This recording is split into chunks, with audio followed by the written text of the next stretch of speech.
Question number 40. Some particles are a combination of three quarks. Okay, which combination of quarks does not result? Be careful.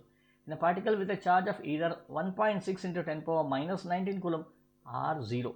So you know up quark. What is up quark? Up quark has a charge equal to 2 by 3e, and down quark has a charge equal to minus 1 by 3e. And what is proton? What is neutron?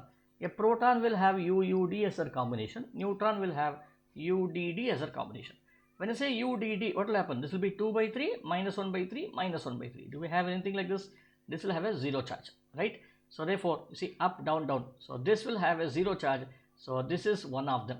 Okay, which combination of the quarks does not result in a particle with charge of either E or 0. So this will result into a 0.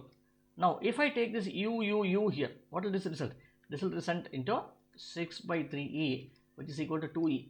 So therefore D is the right answer, right? Because all of them will definitely result into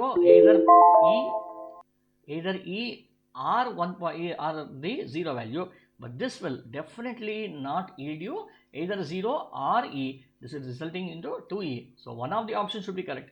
D should be the right answer. Okay, because your interest is to solve a problem in 1 minute and do not just keep on checking everything. Okay, thank you.